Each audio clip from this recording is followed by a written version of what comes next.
Vou desafiar você. Você diz que sabe dançar. Você diz que sabe mexer. Olá, olá, eu sou o André Vasconcelos, professor de Educação Física. E agora é hora de começar o baile, porque a gente vai abordar o aspecto da dança. Então aqui a gente vai conseguir compreender um pouquinho o histórico da dança e entender como que ela vivencia aqui na nossa dinâmica escolar. Tranquilo? Então foca na tela e vamos para o mundo das danças. Sem dúvida, a dança é uma das manifestações artísticas mais democráticas que existem. Através dela, é possível expressar-se fisicamente e emocionalmente, comunicar-se, adquirir consciência corporal e manifestar a criatividade.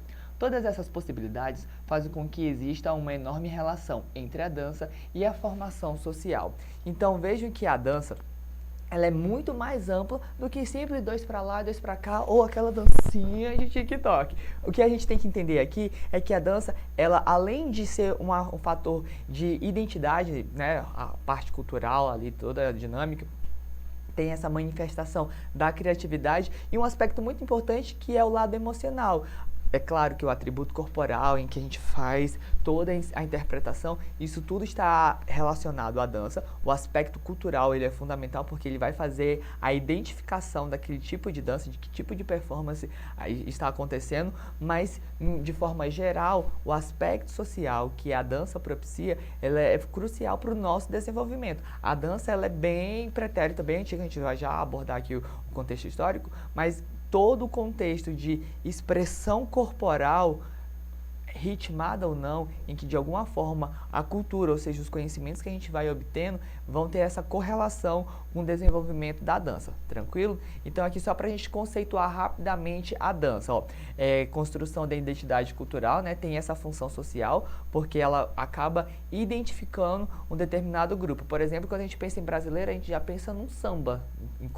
Por exemplo, se eu pensar em um argentino, eu vou pensar em tango. Então a gente consegue fazer as correlações identitárias por base da cultura, apenas demonstrando, elencando o tipo de dança, tranquilo? A gente também tem que a linguagem corporal, né, uma comunicação, expressão, então quando a gente dança um pouco mais introspectivo, aquela sofrência aqui, ó, se eu faço esse movimento aqui, eu não precisei falar o que eu estou sentindo, mas aqui, com certeza você já captou qual foi a mensagem. Então, quando eu também estou aqui só, então, tudo tem uma linguagem corporal. Então, como eu me movimento, como eu me expresso, eu quero passar uma mensagem. E essa mensagem, ela é obtida por meio dos movimentos que a gente vai falando com o corpo. Tranquilo?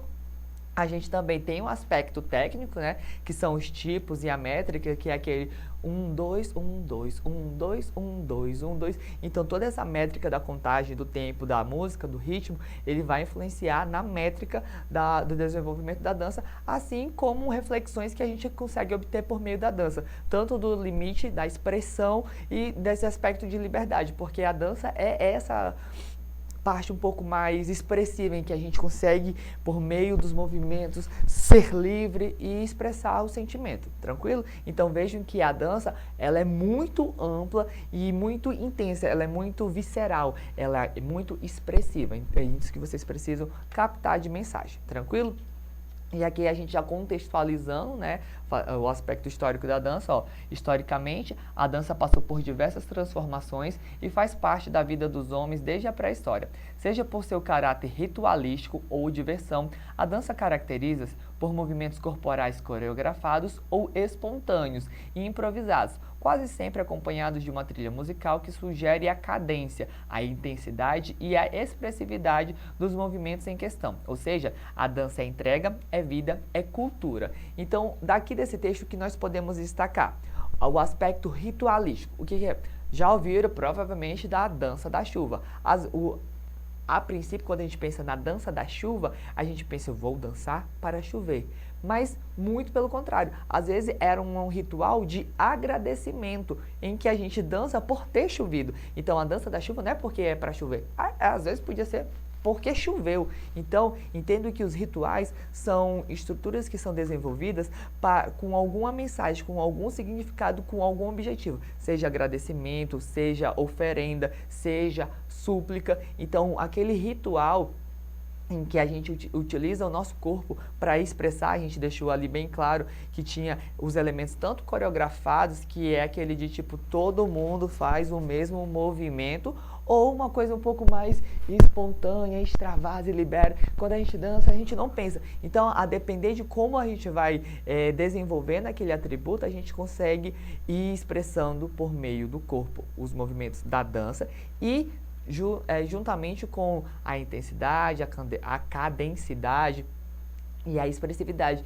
que é justamente o ritmo que você coloca naquela ação. Por exemplo, quando se escuta um funk, normalmente você não vai escutar um funk lento, então tipo, não existe de tipo, mexe, vai, não. Já é uma coisa um pouco mais marcada, um pouco mais intensa. Um sertanejo é aquele coisa mais marcado, 1, 2, vai pra frente, vai pra trás, porque aquilo tudo tem um simbolismo e tem essa parte mais demarcada do movimento que vai caracterizando aquela dança especificamente. Tranquilo? Compreendendo isso, a gente vai cair no principal elemento que define o que seria a dança, que é a cultura. Para quem não lembra, a cultura é o conjunto de conhecimentos, costumes, normas e valores que um grupo ou sociedade possui. A reflexão que eu traria para vocês é se você possui cultura, né? Tipo, professor, você tem cultura? Teve cultura? Não. Apesar de que você teve cultura ser maravilhoso, não estamos falando disso. A gente está falando do aspecto de conhecimento. Ah, professor, eu não tenho muito conhecimento, não, eu sou meio ruim. Não, todo mundo tem um conhecimento. E aquele conhecimento advém das relações que você tem naquele grupo. Pode ser o grupo familiar, o grupo escolar, o seu bairro, a sua comunidade, sua cidade, seu estado, seu país, a região. Então, entendam que o atributo do conhecimento, ele advém de diversos segmentos.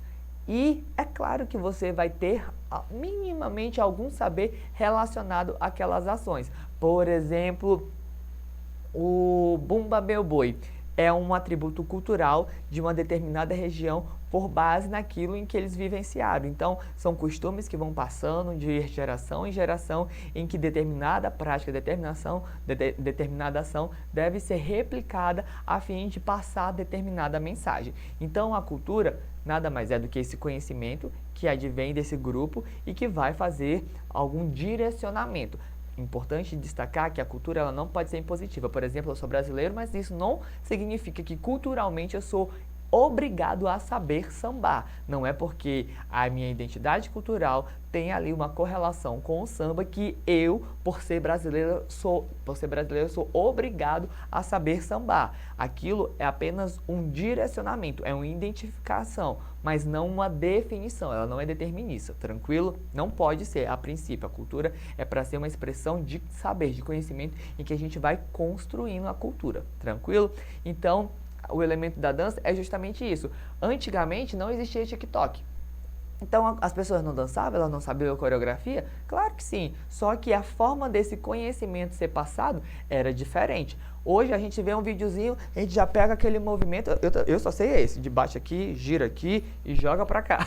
Por quê? Porque é aquilo que vai sendo replicado, vai sendo passado. Então a cultura do TikTok, de quem vivencia ali naquela ferramenta, vai ter uma dinâmica corporal diferente de quem, por exemplo, viveu na rua, viu alguns movimentos, algumas manifestações artísticas na rua e que observou, tipo, gostei daquele elemento, que é um pouco assim, diferente de uma pessoa que vai para uma balada e fica ali naquele meio em que cada movimento, cada expressão por meio da dança, ela é sistematizada de uma forma distinta, tranquilo? Isso tudo tem a ver com quem? Com ela, que é a cultura, beleza? Compreendido isso, a gente consegue avançar mais um pouquinho, que é as danças e suas vertentes, né? O universo da dança é vasto e abrangente, sua construção ocorre por meio de manifestações de conhecimentos, características e vivências de um indivíduo em comunidade. Aqui temos os tipos de classificação da dança, que é muito importante para a gente entender a sua dinâmica, que temos as danças eruditas, folclóricas, populares e de salão. Eruditas no sistema um pouco mais clássico, né? Por exemplo, o balé, folclórico no sistema um pouco mais de mensagem, de uma relação, populares, que são aquelas mais comuns, e salão, que é a determinação pelo espaço, são aquelas danças de pátio, por exemplo, o próprio samba.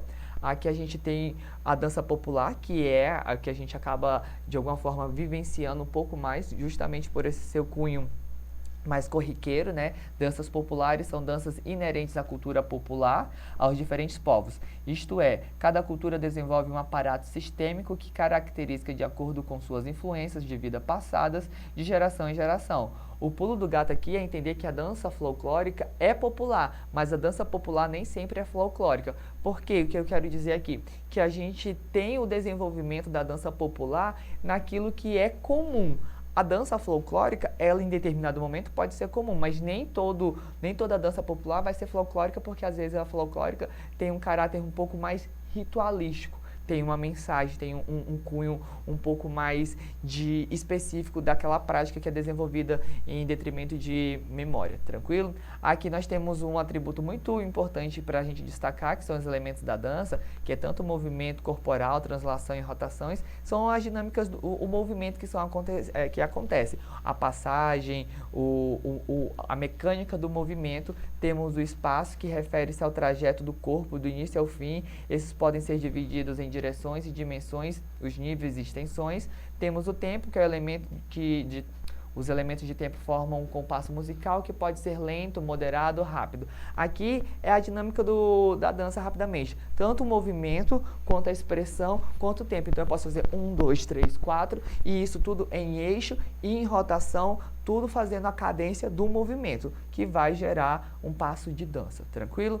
Compreendido isso também, a gente já consegue direcionar que a dança desenvolve a coordenação motora, agilidade, ritmo, percepção espacial, fortalece a musculatura, além de servir como estímulo para o cérebro, para a memória, combate depressão, melhora a postura, tonifica os músculos, favorece a perda de calorias. Então é aquilo, né? Quem dança seus males espantas. Aqui a gente consegue identificar quais são os principais os benefícios que a gente obtém por meio da dança, assim como identificar os limites que ela nos direciona ou ajuda a quebrar. Ao proporcionar mais autonomia e autoestima para os seus adeptos, podemos dizer que, apesar das limitações, a dança pode e deve ser para todos. Qualquer pessoa, em qualquer situação, é capaz de dançar e explorar novos sentimentos, hábitos, prazeres e, sobretudo, emoções. O poder da dança é enorme e não existem limites que não possam ser ultrapassados.